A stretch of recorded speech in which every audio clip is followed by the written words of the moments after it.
وہ دکان پر بیٹھا ہوا ہے، ظالم دندناتے آتے ہیں، وہ اس کو لوٹ کر لے جاتے، وہ اپنا روزگار کما کر کے خون پسینے کی کمائی شام کو وہ اپنی تنخواہ لے کے نکلتا ہے، ظالم آتا ہے ٹیٹی دکھا تو اس کو لوٹ کر لے جاتا ہے، کوئی ہے پوچھنے والا؟ پاکستان سے باہر بھی جب جانے لوگ یہ پوچھ جائے تمہارے پاکستان میں آج کل ایسا بہت چلتا ہے، یہ کیا ہو رہا ہے؟ یہ حکمرانوں کی نااہلیاں ہیں، کمزوریاں ہیں۔ ہمارے صوفی عبدالقیوم شہید، علامہ صوفی عبدالقیوم شہید، کس نے اس کو قتل کرا؟ ان کے جو قاتل منظر یہاں پر لے کر آئے وہ بھی اس کے پولیس کے محکمے سے تعلق رکھتے، پھر کہتے ہیں ظالم کو ظالم نہ کہو۔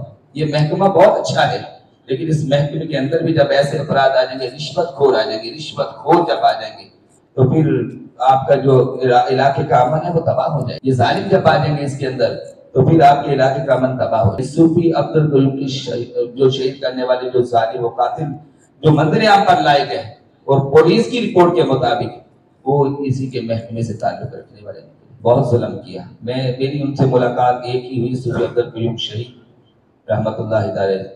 میں کمپین چلا رہا تھا الیکشن کی 88 کی، تو عصر کی نماز کا وقت ہوا تو میں ان کی مسجد میں نماز عصر کے لیے گیا۔ انہوں نے بہت ماشاءاللہ تحریک لبیک یاسر پاکستان کو سپورٹ کیا، مہمان نوازی کی، اپنے وہاں پر 5 جلسے ماشاءاللہ انہوں نے کروائے تھے اپنی مسجد میں۔ وہ اس بات کی فکر اور پرواہ نہیں کرتے تھے، وہ کہتے تھے کہ جو حق بات ہے کلمہ الحق کو بلند ہونا چاہیے۔